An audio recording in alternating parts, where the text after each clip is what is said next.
Another Stag in the workshop. Carburettors, oh yes, enjoy it.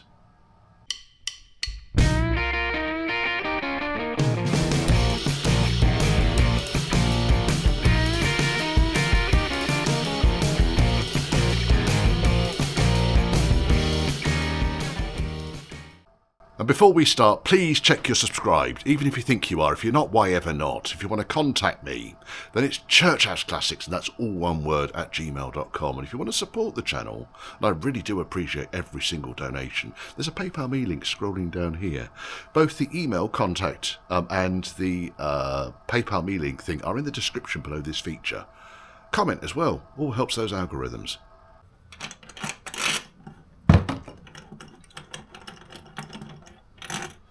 Well, there's quite a strong fuel smell already I'm picking up from the top of this engine.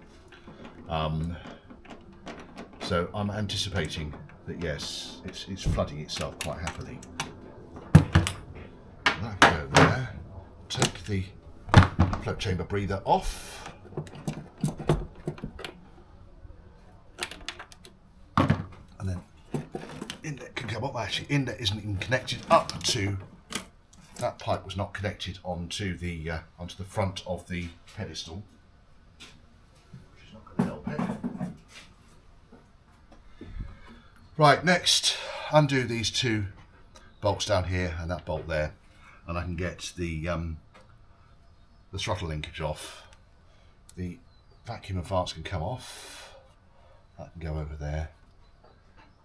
I'll disconnect the battery as well before we go too far. Right, so I'm going to carry on, and then once I've done the throttle linkage, choke cable, the vacuum advance nodule, which is that little bastard down there, 7/16 spanner. Without the air filter in the way, they're quite easy to get off, as long as someone hasn't chewed them all up. And then the big nut in the middle there, followed by the fuel lines and the overflow pipes. Might change these overflow pipes. They're looking a bit on the ancient side. I'll say one thing, this car might have been making a bit of an odd noise here. Look, the battery bracket is hanging off and the alternator pulley nut has been rubbing on the edge of the battery bracket. That was hanging down there, just kissing it. Yes, so that odd noise your car was making, battery bracket. Right then, we are under the patented James light on the ceiling. Now the choke nodules need a quarter inch socket, and what I tend to do is use a pair of pliers to hold the ferrule or hold the barrel, and then undo the nut, which you probably can't see because all you're doing is looking at my elbows at the moment. But then once that nut is loose, you should in theory be able to pull the choke cable free. It's out. It's looking a bit gnarled, but it will work. Less of a problem putting these back in than it is putting the throttle cables back in. So there's one. On the driver's side, so, let's go over here. That's me light, by the way. It's a big LED panel, soft white, I think it is. It's very good because it's James put magnetic clips on the back of it. James owns the Royal Range Rover, by the way.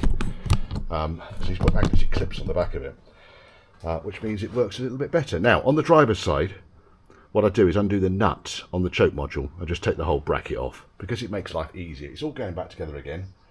So just trying to make the job just a little bit simpler.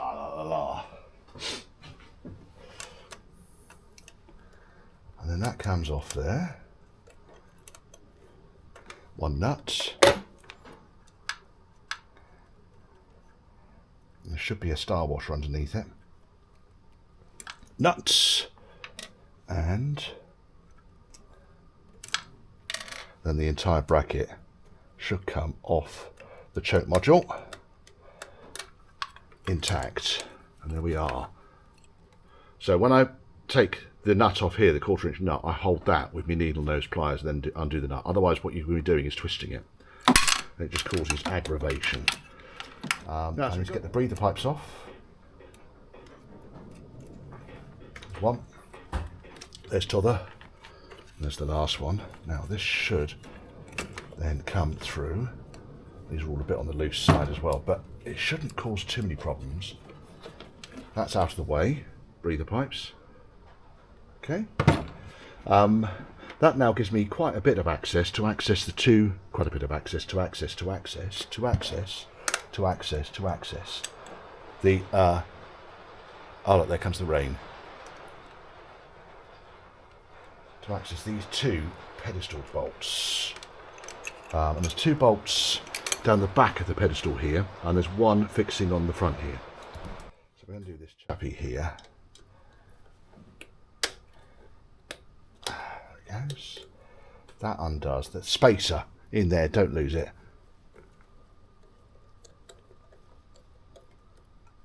So you need the spacer. That's a very long fixing. I wonder how far into the carb that goes.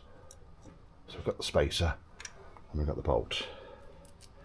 And then that lot, oh, we need to disconnect the linkages, silly arse.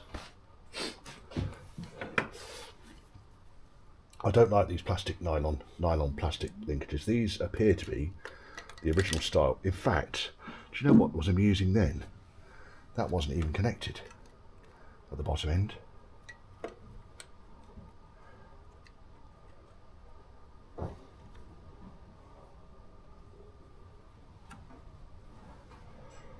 Only one end of that was connected. Well, we were really only running on one carburetor. That's interesting. We could see a significant improvement in the quality of the drive on this thing. Now we've done that, and because the battery's disconnected, I don't really mind moving that over there. So that's done that. I don't need to worry about taking this throttle linkage off, because that can stay on the carburetor. And now I need to undo the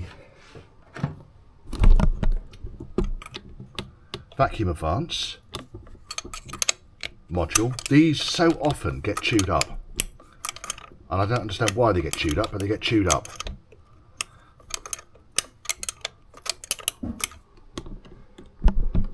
What I'm going to do before I take that off completely, I'm just going to check to see how tight that is on there. It's quite loose, but it was definitely fitting on there. I'm just wondering if the action of pulling it off for now caused it just to fall off there. Silly. Anyway, vacuum advance module comes off. This engine's very warm. It's like it's been driven 5 miles to get up here. Warm. That's that chappy. You can see someone's had wrong size spanners and so forth on that. That's not a huge issue. Right, next off, fuel lines and then centre pivot, and then I'll come back to you and we'll have a look inside the inlet manifold. So we will get this nut off here. See, the carb set is coming loose. Don't want to lose the nut. There's the nut. There's the lock washer. And there's no fibre washer or anything underneath. So we'll lift the carbs up now. And it's bone dry underneath. Right, so we are bench side now. Let's see how much fuel is in actually these carburetors. Well, there's a reasonable amount in the left-hand passenger carburetor.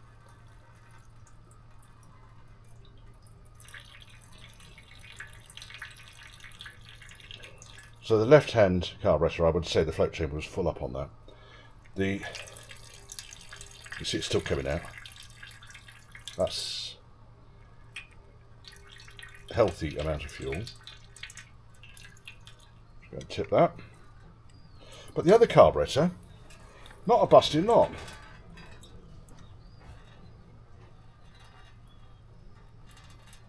It's got some fuel in there. Right, okay. You can see we're still pouring out. So it's not like the float chambers are completely bereft of fuel. because the car's been sitting here for the amount of time that the customer said to me that it would sit for when it becomes almost impossible to restart.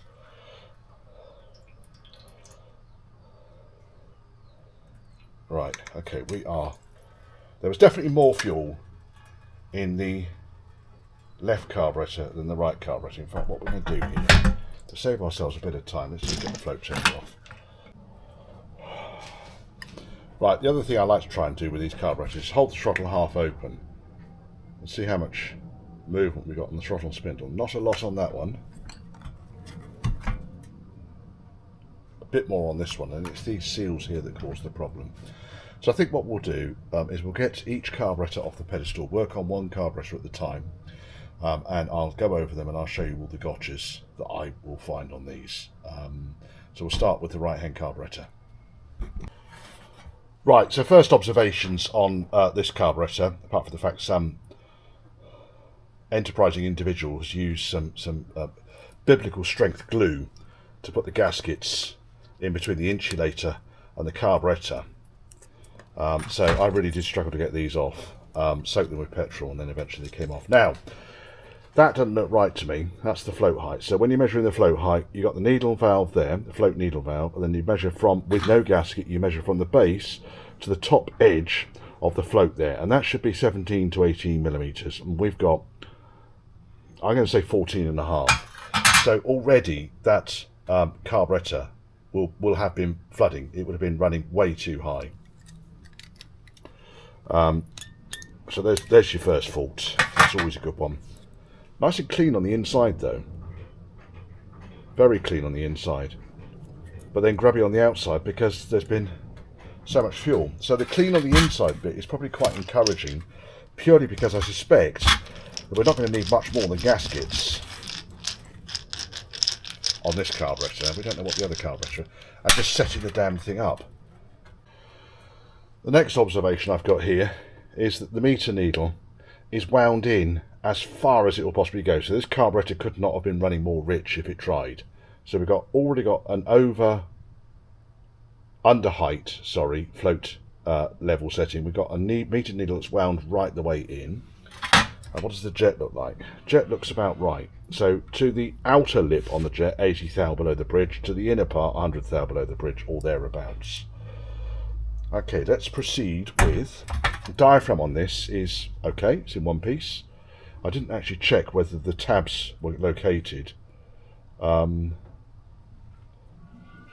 at the angle of that, it's possible the tabs weren't located. So let me take the diaphragm now off the carb piston and see if the diaphragm was in the right way round. Because if the diaphragm's not located correctly, then the sprung part of the meter needle won't be sprung in the right direction, and again it's going to cause running issues. And then we'll lift the diaphragm up. That tab wasn't in the slot. It wasn't far out, but it wasn't in the slot. So on these diaphragms, you've got a tab here, and you've got a tab there. Tab's got to go in the slot there, and in the slot there. I don't think either were, so that's not going to help it either. I might not extract the meter needle, but what I will do is adjust it out so I can check what type of meter needle we've got in there. And the next issue we've got, this is a fine tune screw, and even the manual says wind them all the way in, and that one was wound all the way out. So we'll take it out, just double check there's no grit on the end of it. And when it goes back in again, it winds all the way in. And lastly, what I want to get out, I'm just going to rescue the diaphragm from there because I don't want to damage that. Last thing I want to get out here is the temperature compensator. Now these cause more aggravation than they're actually worth. You can set them up beautifully and you can have them balanced between the carburetors, but they cause aggravation. And that one, that temperature compensator, couldn't be more wide open if it tried. Now, can we get a light on it? Can you see the light pouring past the plunger on the end there? So that temperature compensator is absolutely and utterly wide open, which would then explain why the meter needle is as rich as it will go, because there's a whole bunch of, if you look at the body of the carburetor, you've got the jet and the meter needle, then you've got the temperature compensator, then you've got the throttle butterfly. So it's allowing a whole load of air to be drawn through these two holes and not through this hole, thus pulling fuel through the jet and into the carburetor body. Is my most basic explanation of what is going on there. Now that doesn't look too bad. I think what we'll do is we'll take the butterfly off. At least the dimples. So the dimples on the butterfly, two dimples, they need to be protruding outwards towards the inlet manifold and below the throttle shaft. I see a few that are the wrong way up.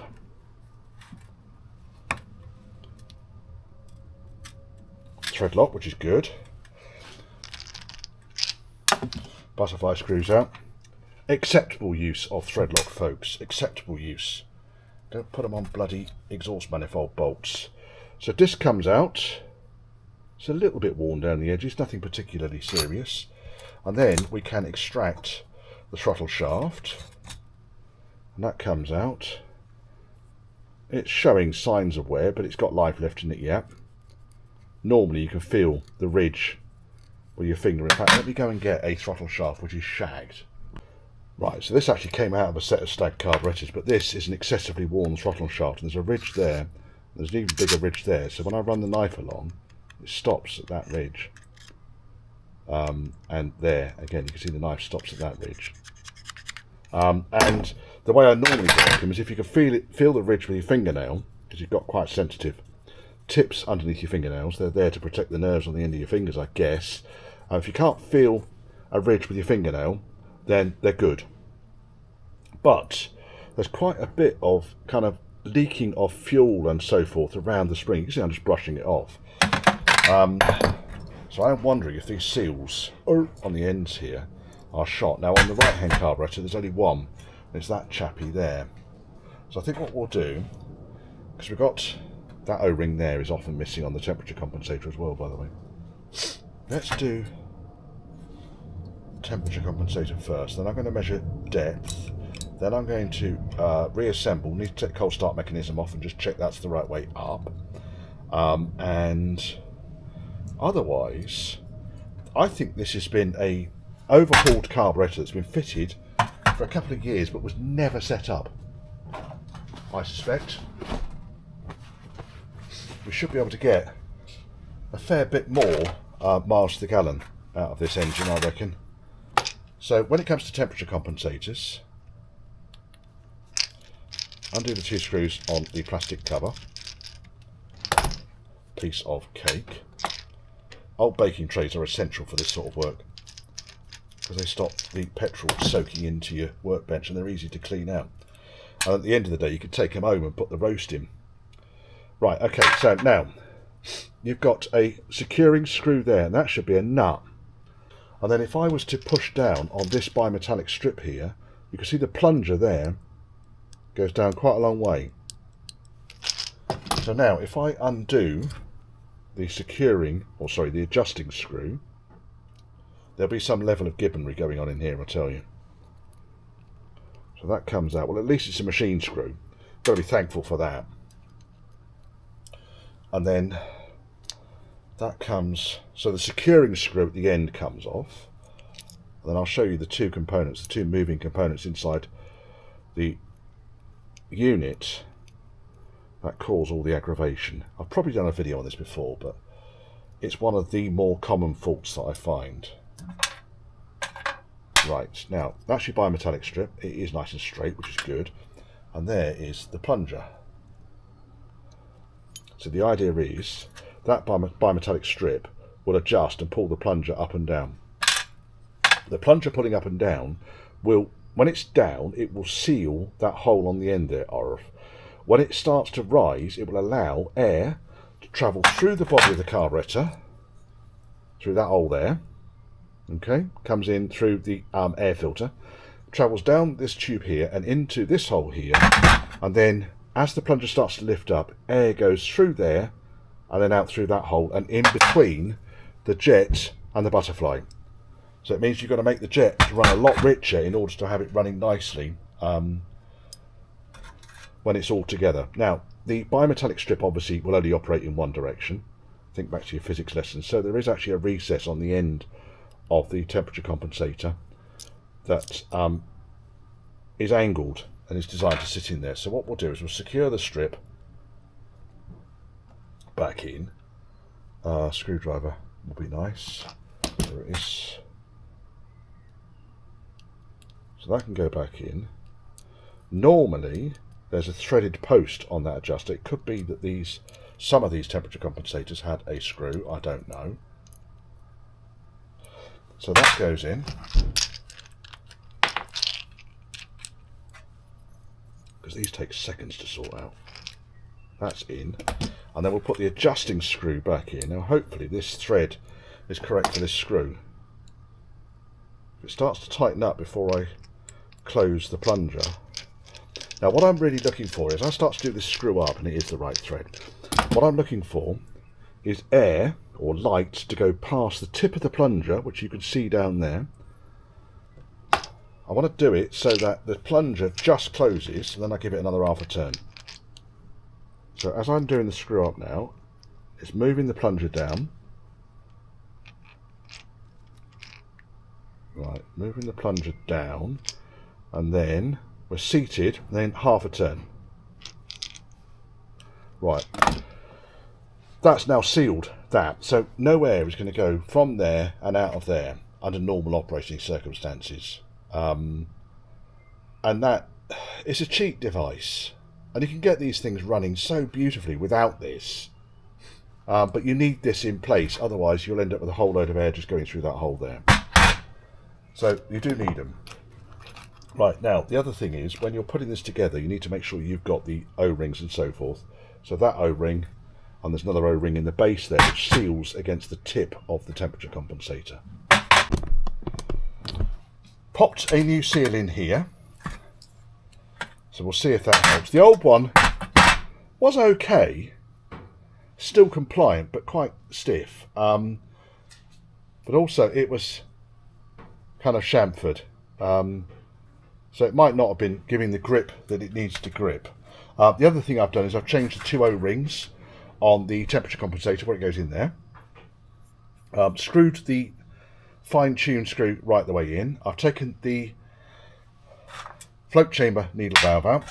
Throttle butterfly can go back in, so put that back in, and I tend to wind that around till the spring sits on its pedestal, then wind it around the extra turn and then seat it in, and then the throttle shaft then is how it needs to be, and then we can rotate that around, put the disc back in, drop off thread lock, put the screws back in, so that goes in like that, and then you kind of need to get the screws in, and once the screws are in, then you can kind of flick the throttle backwards and forwards again to centre the disc while you're doing the screws up. And I'm going to need to clean this face up as well.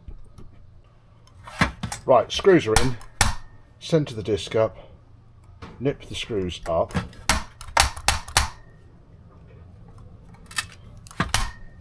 unlike the SU screws, these don't have the two little tangs on the inside edge which you go through that end in order to tighten them up, in order to lock them into place. So you do need thread lock on these, and they need to be done up to just about tight enough and not too tight.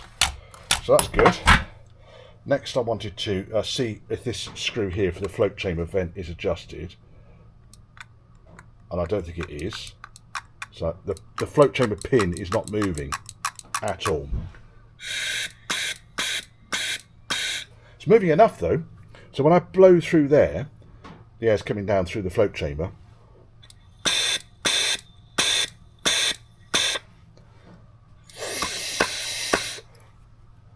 The problem I've got then is that one is breathing all the time, that one only breathes when the throttle opens.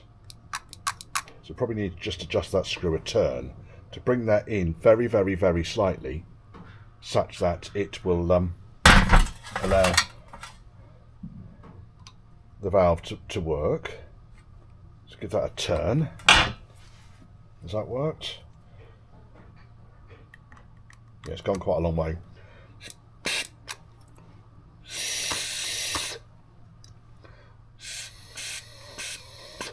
I think I need to do another turn. Putting my face all over this gasket on the end here, and it's covered in oil.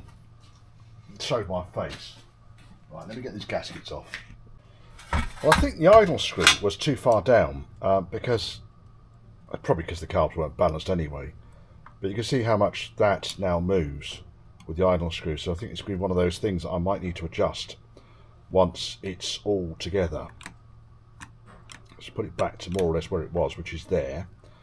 And then effectively what happens now is the air is being blown through there or there, depending on whether the throttle is open or closed.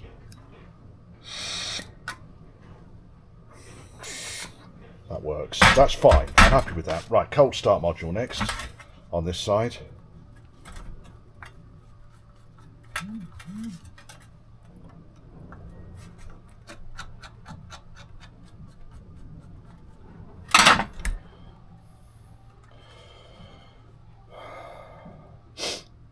Oh, sniffity sniff.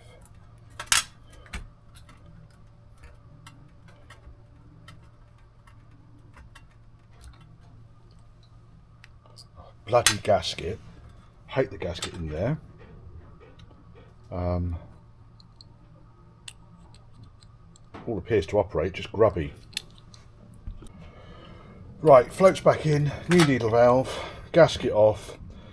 We need to measure from the base of the carburetor body to the top of the float, and it needs to be 17-ish millimeters long.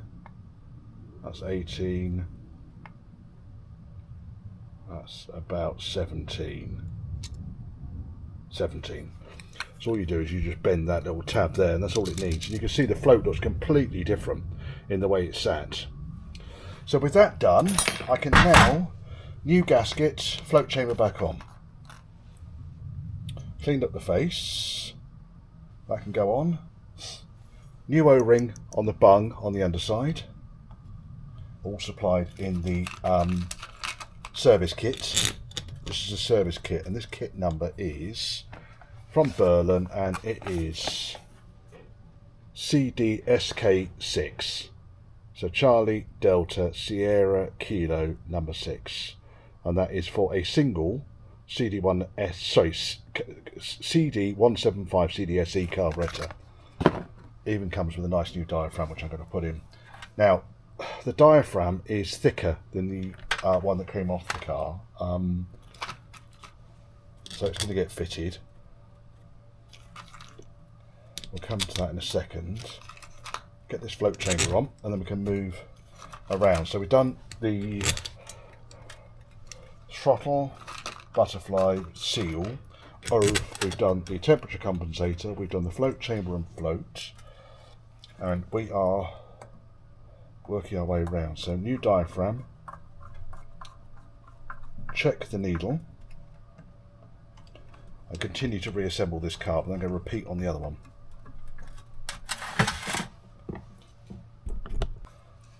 Just realised I didn't actually video this, but you measure the depth of the jet to the shoulder using your vernier gauge. You've got a little pin on the end of your vernier, and these are 85 thou. It's close enough. It's within the adjustment range on the meter needles, so that's fine. I'm happy with that. Right, let's get the rest of these gaskets off, and then I can continue to reassemble the carbs. Right, when it comes to meter needle, the adjustment screw in the top here is working just fine. So I can wind it clockwise and it will suck the meter needle up inside the piston. Okay, and then reverse, and the meter needle comes back out again, and right the way to as lean as it will go, so it's kind of sitting outside of the piston. You can see how much that's extended below, and then I wind them back to the brass shoulder being level with the bridge, it gives me a start point. On the carbs I did yesterday, I needed to give it an extra half a turn, so I'm going to do that. So to the bridge, an extra half a turn. There was oil in the dashpots, so I'm anticipating that we don't need to change the O-ring in here. There is one in the kit, but if there's nothing wrong with it, I'm inclined to just pass the bits that are in the kit back to the customer, and they can utilise that if they need to. But this dashpot was full of oil. Next is the diaphragm. So tabs in slots. It's not difficult, folks. It really isn't. And then retaining plate on top. And screws. No thread lock needed. Screws go in. And then we can position the dashpot into the carburetor body. We're getting close. We are getting close. Right, and then meter needle in, tab on outside edge of diaphragm, in slot on body. Don't forget the spring. Line up the dashpot line with the dashpot line. And refit your 4 screws for the dashpot. Now, when I'm doing these up, I tend to do them up evenly all the way around, nip them up, and then just check the movement of the piston inside the carburetor. Just make sure it moves freely. These service kits come with new screws and everything. Lovely.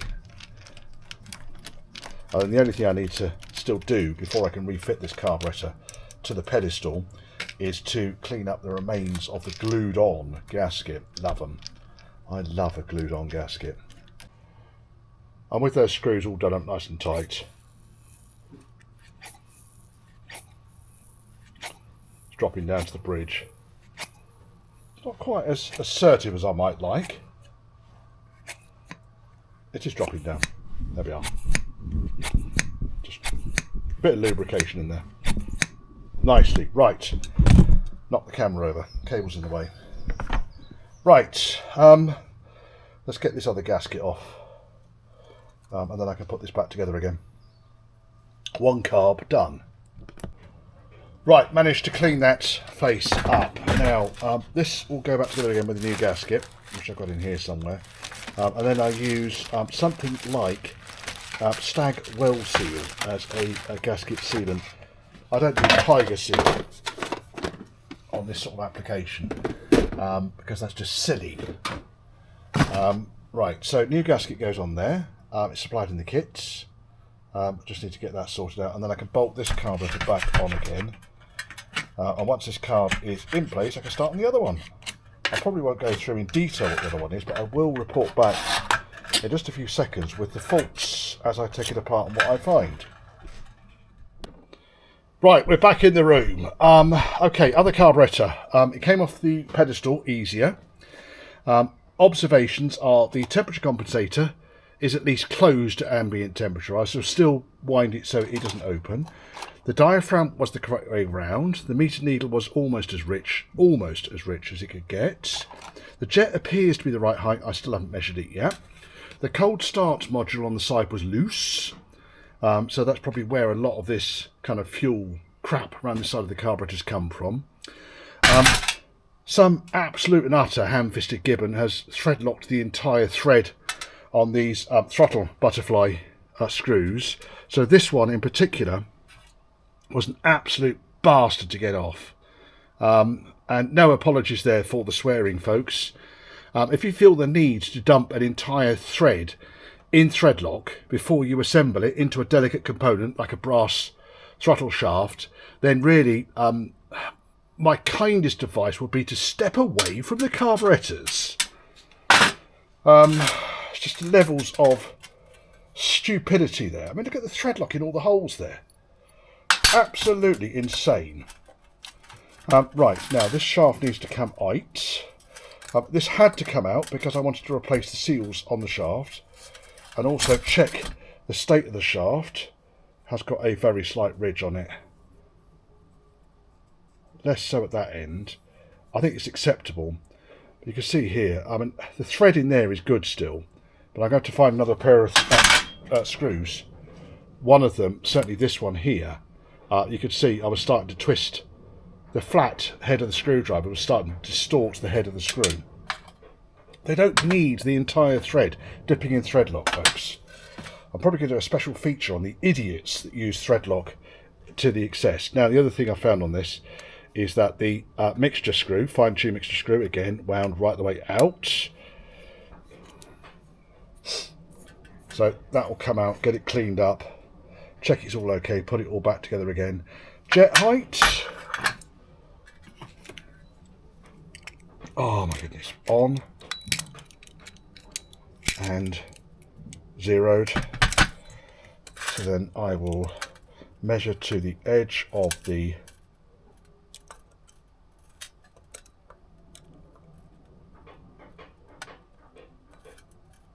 right, that's going into 100th thou to the edge. 100th thou to the edge, and into the middle it's 120, nearly 130 thou. So I'm going to bang this jet out a little bit. So 100th thou to the edge, it wants to be 80th thou to the edge.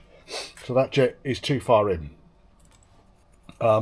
It looks straight, it looks all okay. I just need to tap that back out again using some gentle force. Now, the other thing I've got here is the float height was correct on this one. So float height was bang on 17mm on this one. So I think this carb was in slightly better shape, apart from the loose cold start module and the incorrect fine-tune screw. The rest of it is not far off. And the diaphragm was... Okay, adjusting this jet. Find yourself a nice washer. I can't remember what size washer this is. In fact, I can tell you what size the jet is. It is going to be 1/4 inch or 6mm washer over the top of the jet. That then gives me a base to put my deep socket on, and this is a deep enough socket such that the end of the jet goes right the way inside. And then on the edge of the bench, a tap, knock the washer back out again, and measure again. I don't think it moved that time. Well, we're getting 95 thou, so it might have moved. I don't think it moved that much. It did move. It moved about 5 thou. So we'll do that again. You got this bracket on the side here, so you just need to position that on the edge of the bench. Washer back on, and washer off.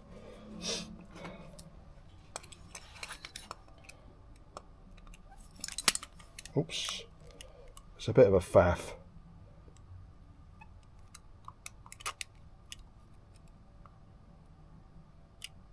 No, that didn't move that time. Stayed exactly the same. 93 thou. You see how hard we're tapping it. The washer's dishing. I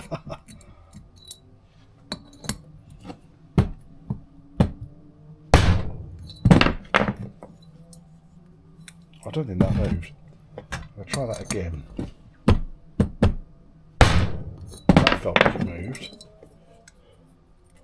Seems a bit brutal, but it's the easiest way I have yet found to adjust the jet.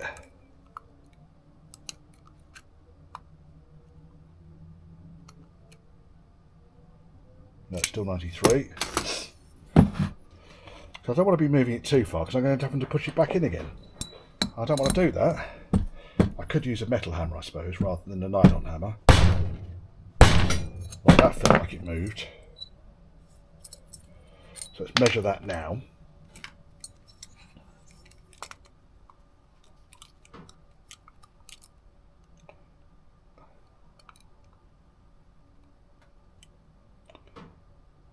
$88 thou, 87 thou. Another one of those taps I reckon will be more or less at the 80 thou that I need.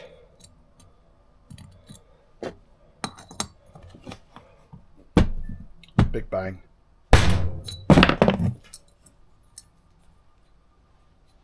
Yes, I could press it, but by the time I've dug the press out and then lined everything all up,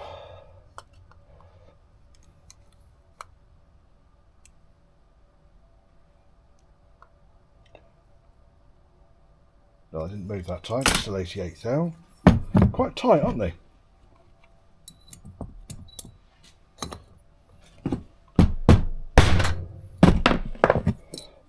You can see how much of a faff this is. But once the jet height is correct, then we stand a fighting chance to be able to tune the carburetors. Right, metal hammer.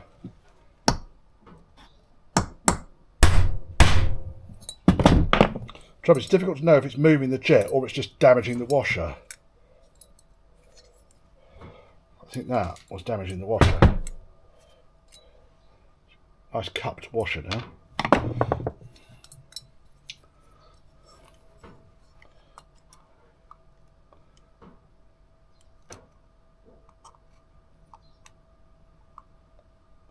No, not moved it. I might have to get a bit brutal with this.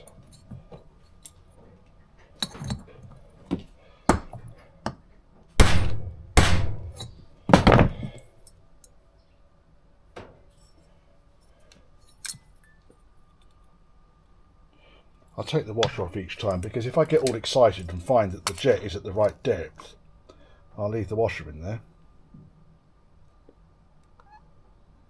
Why is that?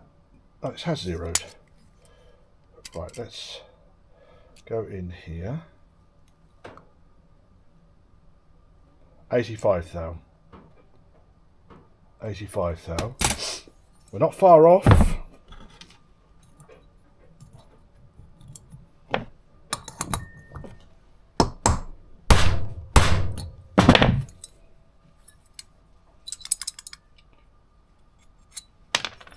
And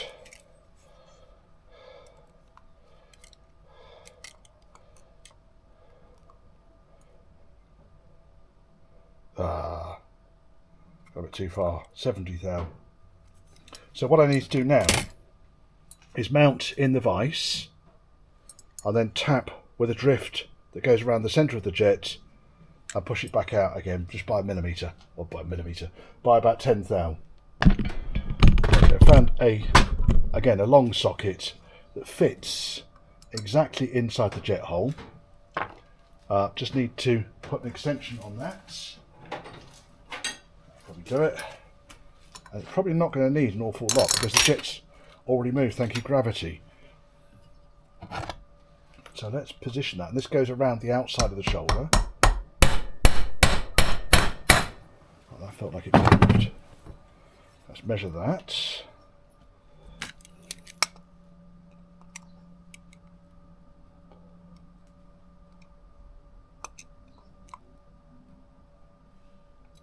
$75 thou.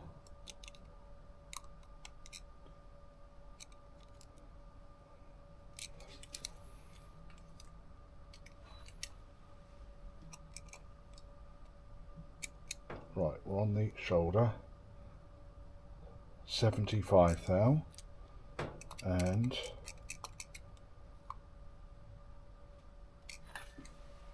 it's gone in nice and even. So again, position this on here and tap him again and measure again.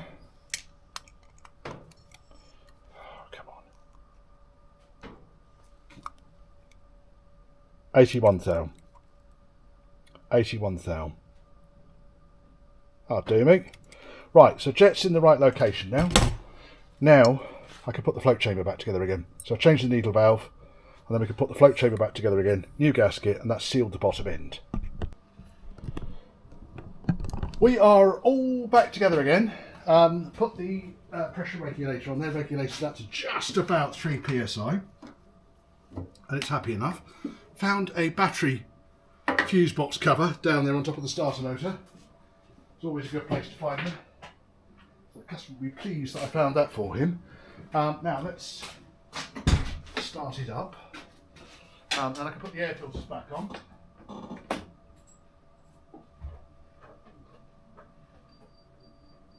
Right, stupid immobiliser, I love them.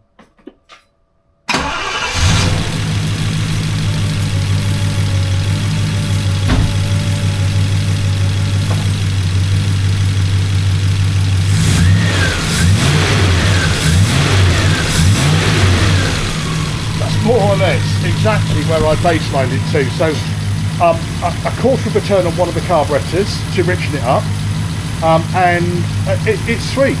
I've adjusted the throttle linkages and set the airflow on each one just by adjusting the idle speed down, and we have got about 750 RPM. Sweet.